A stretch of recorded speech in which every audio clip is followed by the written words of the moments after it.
This week on Free Bacon and Puppies, I'm all by myself. Don't wanna be all by.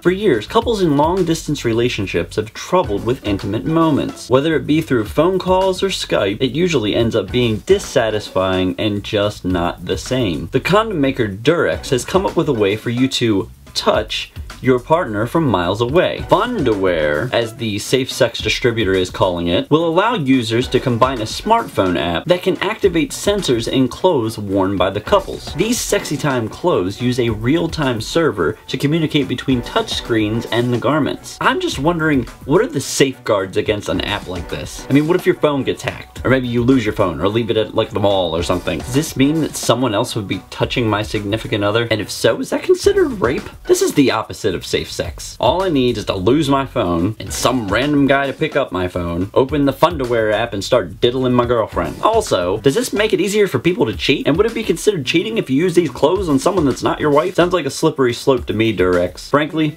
I'm disappointed.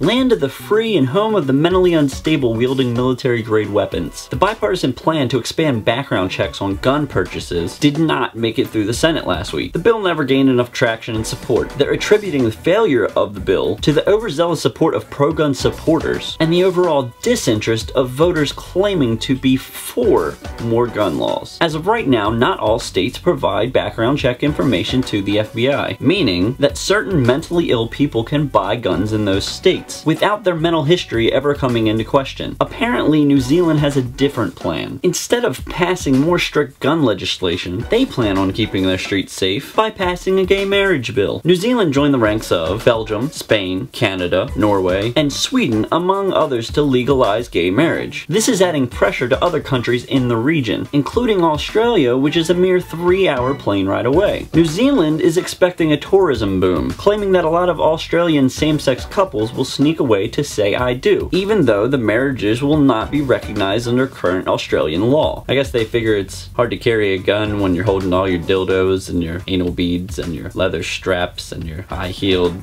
leather boots and your flannel shirts while attending pride parades and watching RuPaul's Drag Race.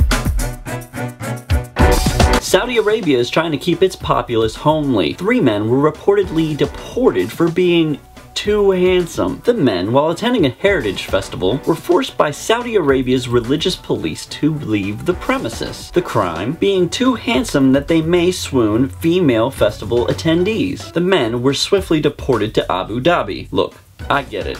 If Jude Law started hanging around in my house, I'd kick his ass out. We can't have all these attractive guys making women realize how unattractive we really are. If I could, I'd stop every Ryan Gosling movie from ever being made. Not because he's a bad actor, but because I look like Screech Powers in comparison. Saudi Arabia is doing it right if you ask me. We need to do the same thing in America. Maybe we'd all have a better shot at Jessica Alba. Thanks for watching this week's episode. Be sure to hit that like button. Remember to subscribe to see new videos every week. Please leave a comment below and share the videos with your friends. And we'll see you next week. Bye.